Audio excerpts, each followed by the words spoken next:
Jumlah anak laki-laki di dalam kelas ini dari 15. Berapa jumlah anak perempuan?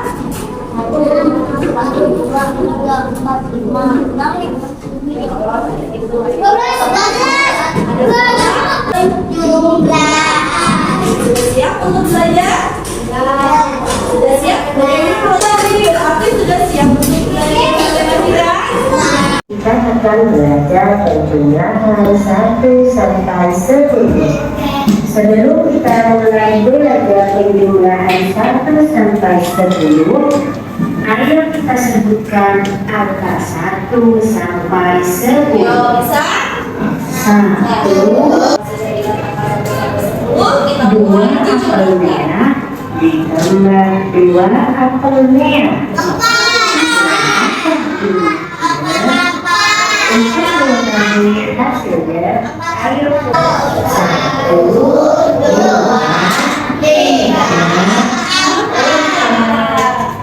Jumlah seluruh apel adalah 4. Jadi Ini sekarang tapi masih dalam rangka kita mulai dari kelompok A.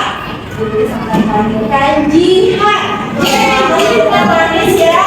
Yang senyum manis juga. Silakan lihat. Lihat urutan antara berikut menjadi jangan boleh lihat angkanya di bawah ya. Harusnya angka berapa dulu ya? Ya, lalu dan apa? Yang begini bisa. Saya dulu sekali.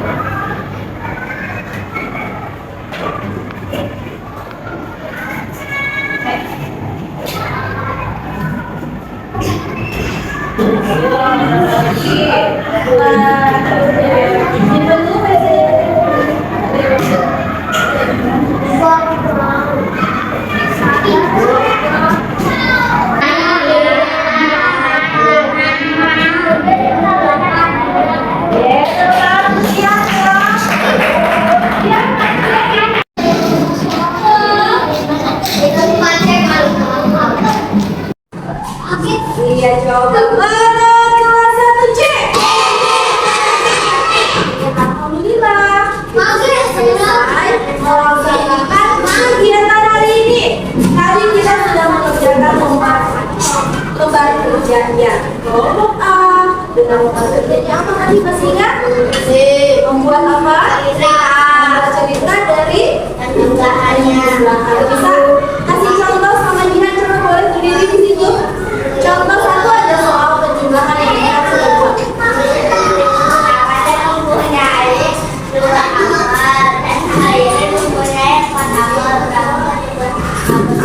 Jadi berapa jumlahnya? Iya. Anak-anak, penjumlahan itu bisa kalian terapkan di kehidupan kalian sehari-hari. Contohnya, mama suka ke pasar tidak? Mama ke pasar membeli 5 tempe. Nah, ketemu dengan mamanya Lukman ke pasar membeli 5 tempe juga. Mama Rijin dan Mama Lukman. Kalau 10 tempe, berapa jumlah tempe? 5 tempe dibeli oleh Mama Rosa. Berapa jumlah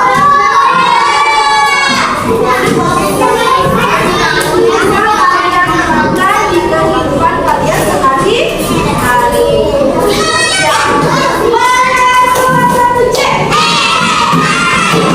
Coba tulis pertanyaan terakhir. Siapa yang senang belajar hari ini? Ya. Hal apa yang kalian senang? Ayo, siapa yang angkat tangan? Hal apa yang kalian senang belajar hari ini? Lihat. Hal di kamu itu yang paling disenangi? Menggambar. Hal di mana yang paling disenangi hari ini? Menukir.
Yang ini namanya siapa?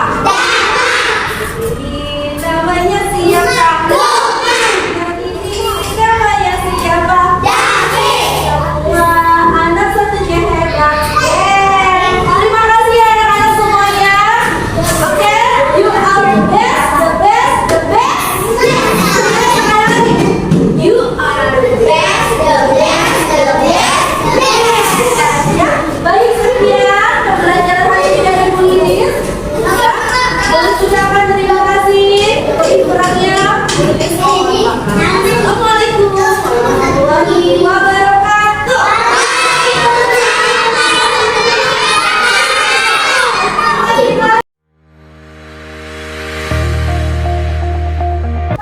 Assalamualaikum warahmatullahi wabarakatuh.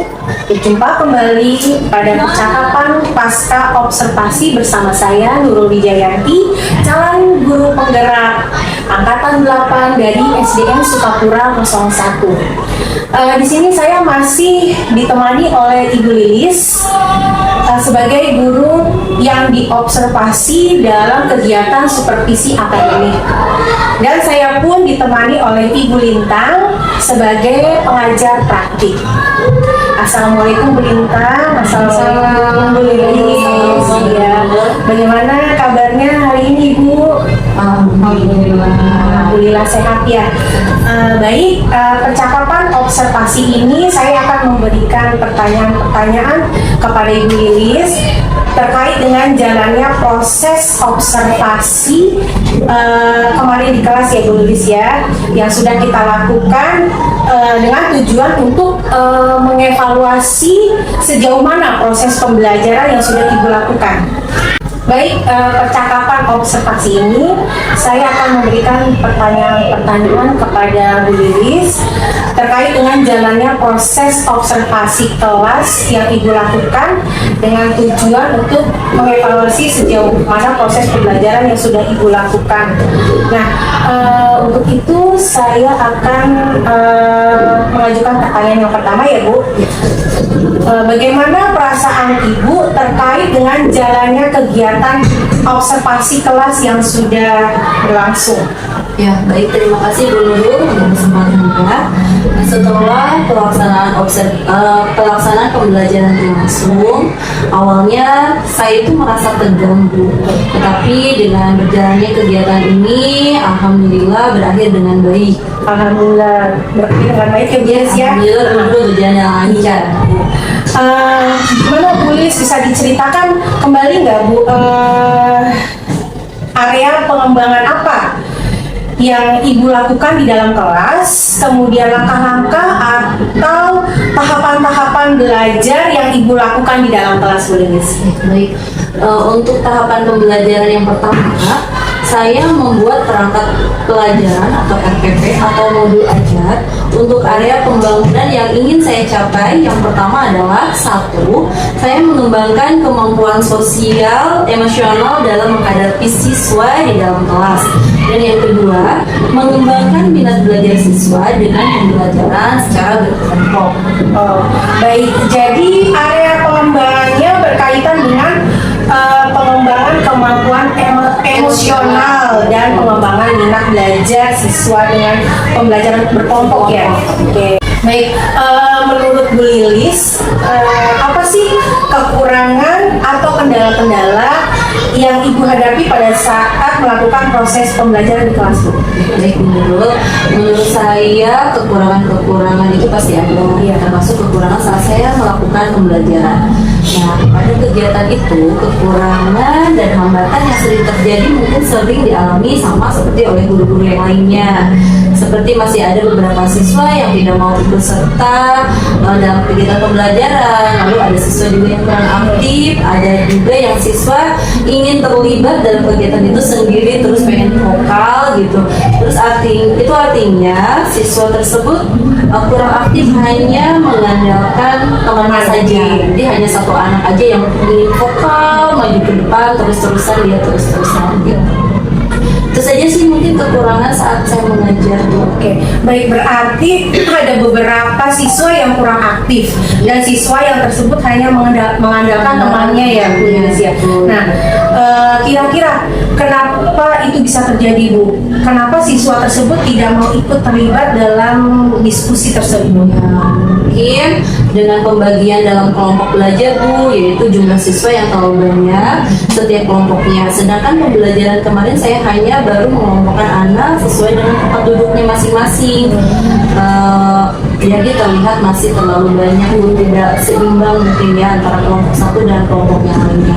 Tetapi untuk rencana kedepannya saya akan mengelompokkan siswa sesuai dengan minat dan gaya belajar anak Bu. Gaya belajar tersebut dibagi menjadi 3 Bu, ada belajar visual, kinestetik, audio visual, sehingga setiap siswa memotivasi dan menjadi tambah bersemangat dalam belajar. Baik, berarti itu rencana ke depan Bu Lilis ya.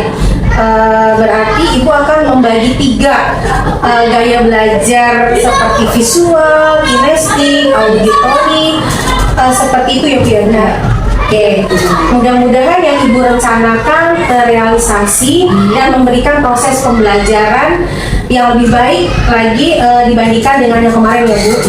Nah, kira-kira kapan nih Ibu akan menjalankan rencana perubahan yang Ibu sampaikan tadi? Ya. Untuk rencananya itu sih belum ditentukan, tapi akan segera saya lakukan secepatnya Ibu. Baik, mungkin gini kali, setelah UTS ya Bu ya, langsung berjalan ya Bu ya. Baik, terima kasih atas jawaban-jawabannya. Mudah-mudahan yang direncanakan bisa secepatnya direalisasikan ya Bu Lilis ya. Baik, selanjutnya saya berikan kesempatan untuk Ibu Lintang sebagai pengajar batik untuk memberikan umpan balik dan tanggapan terkait dengan jalannya percakapan perpustakaan. Silakan Bu Lintang. Oke, terima kasih Bu Nurul, Bu Lilis. Gimana Bu Nurul? luar biasa. Menurut Bu Nurul tadi percakapan pasca observasinya itu sudah memuat semua instrumen yang ditanyakan. Kalau saya pikir semua sudah sesuai dengan yang saya jalankan observasi kemarin. Ya, terus kendala apa yang Bu Nurul hadapi atau Bu Nurul rasakan saat proses pasca observasi ini dikaitkan dengan teknik coaching? Kemarin itu yang saya hadapi kendala-kendalanya hanya anak-anaknya saja ya Bu ya, yang kurang aktif, termotivasi itu kurang, karena kan pembagian kelompoknya terlalu banyak ya Bu. Kemarin ya belum dipeta-petakan menjadi 3 kelompok itu. Oh, itu di kelas ya? Iya. Maksudnya kegiatan pasca ini Bu, kegiatan pasca observasi ini yang Ibu diskusi dengan Bu Lilis itu apa kendalanya? Apa yang menurut Bu Nurul masih ada kekurangannya gitu dikaitkan dengan teknik coaching? Kalau menurut saya Bu, perjalanan observasi ini sudah baik, sudah cukup baik menurut saya Bu. Untuk Bu Lilis, gimana Bu Lilis? Bu Nurul sudah membimbing Bu Lilis? Ya, alhamdulillah Bu, berkat bimbingan Bu Nurul, saya jadi lebih mengetahui pembelajaran dengan menerapkan pembelajaran berdiferensiasi. Kemarin kita menerapkan itu Bu, coba menerapkan pembelajaran berdiferensiasi. Kita berdiskusi. Oke.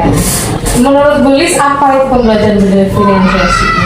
Pembelajaran berdiferensiasi itu adalah pembelajaran yang ditentukan berdasarkan minat anak. Jadi kita tidak bisa memberikan pembelajaran sesuai dengan sama semua anak gitu, tapi kita berikan sesuai dengan minat, apa yang mereka minati, apa yang mereka mampu dan kuasai, kita peta-petakan. Jadi tidak sama semua anak itu menerima pembelajaran. Itu berarti dari gaya belajarnya Ibu. Kalau dari kemampuan belajarnya apa dipetakan juga nggak Bu Lilis? Untuk kemampuannya pun juga dikatakan, karena tidak semua anak sama di dalam kelas itu, ada berbeda-beda kemampuan anak di dalam kelas. Jadi untuk anak yang memiliki kemampuan, kita tuh evaluasi dulu, anak ini mampu untuk melakukan kegiatan belajar lebih dari anak ini. Jadi kita kelompokkan anak yang memang sudah memiliki kemampuan lebih dengan anak yang kemampuan lebih, sehingga kita bisa memberikan pembelajaran juga yang sesuai dengan kemampuan anak tersebut gitu. Anak yang memang masih kurang kemampuannya, kita kelompokkan juga dengan anak yang sama, supaya kita juga bisa memberikan pembelajaran yang sesuai dengan kemampuan anak tersebut. Terus anak yang kita sudah petakan juga, kita berikan kesempatan untuk memilih pelajaran. Jadi tidak kita yang menentukan pelajaran. Jadi anak itu bisa memilih mau yang mana nih, mau yang mana, tapi dengan pelajaran yang sudah kita siapkan. Oke, gitu. Nah, Ibu asesmennya gimana Bu? Langkah awalnya? Langkah awal untuk asesmen mengetahui kemampuan anak. dari kemampuan. Asesmen awal itu kita melakukan 2 asesmen. Ada asesmen kognitif dan asesmen non kognitif gitu Bu. Jadi untuk asesmen kognitif kita lakukan dengan membuat banyak penilaian-penilaian yang berhubungan dengan kognitifnya anak. Banyak Bu, jadi dari setengah semester ini ya kita sudah melakukan banyak asesmen terhadap anak itu, sehingga kita sudah mulai mengetahui kemampuan anak itu seperti apa dari kognitifnya ataupun dari non kognitifnya. Itu karena kita sudah berjalan ya. Karena sudah berjalan. Seandainya kita baru mulai pertama kali gimana Bu? Di awal tahun. Kalau kan asesmen sama Bu, asesmen kognitif dan non kognitif untuk menilai kemampuan literasi dan numerasi anak itu menggunakan asesmen kognitif, dan untuk mengetahui asesmen kognitifnya kita melakukan berbagai wawancara, percakapan, bagaimana kemampuan anak itu dalam menjawab pertanyaan-pertanyaan yang diberikan oleh guru berupa lisan ataupun tulisan. Ibu kelas berapa Bu? Kelas 1 ya? Karena kemarin kita melakukan MPLS. Nah, ketika masa MPLS itu kita juga melakukan asesmen di awal MPLS selama 10 hari gitu. Jadi sudah mulai bisa dikatakan ya dari Sudah mulai MPLS itu ya. Oke, terus yang Ibu rasa pengetahuan baru apa yang setelah Bu Nurul imbaskan ini? Ya itu tentang pembelajaran model pembelajaran berdiferensiasi. Itu yang saya rasa mendapat pengalaman baru, pengetahuan baru tentang cara mengajar pembelajaran berdiferensiasi. Itu yang saya dapat. Selama ini proses pembelajaran pengimbasan yang Bu Nurul lakukan ke Bu Lilis itu bagaimana, Bu? Sudah sangat baik Bu Nurul menjelaskan dengan detail dan dengan terperinci apa yang harus saya lakukan ketika saya mulai menerapkan pembelajaran tersebut. Kalau secara teknisnya gimana, Bu? Ketika pelaksanaan terjadi, Bu Nurul mendampingi saya ketika pembelajaran berlangsung. Dia berada di dalam kelas mengamati seperti apa proses pembelajaran terjadi dengan cara merekam, memvideokan, dan menganalisis kejadian yang terjadi saat pembelajaran tersebut. Dari mulai RPP, dari mulai RPP, dari mulai praktek ada pra-observasi juga. Ya, sebelum observasi kan pasti dibimbing untuk pembuatan RPP dulu ya. Dibimbing, terus ditanya juga mau seperti apa nih nanti proses pembelajarannya sehingga kita bersama-sama membuat RPP untuk pelaksanaan pembelajaran itu. Oke, berarti sudah semua yang Bu Nurul berikan ke Ibu udah jalankan ya? Iya, alhamdulillah Ibu, jadi dapat ilmu baru, dapat wawasan baru, pengetahuan baru. Alhamdulillah sangat bermanfaat. Ya, mudah-mudahan Bu Nurul bisa lebih mengibaskan lebih banyak lagi. Selain ke Bu Lilis bisa ke teman-teman yang lain. Iya. Terima kasih Bu Lilis, Bu Nurul. Baik, terima kasih banyak untuk umpan baliknya Bu Lintang terkait dengan proses observasi ini. Baik, akhirnya rangkaian kegiatan supervisi sudah selesai. Saya ucapkan terima kasih kepada Ibu Lintang dan Ibu Lilis, dan saya akhiri. Wassalamualaikum warahmatullahi wabarakatuh.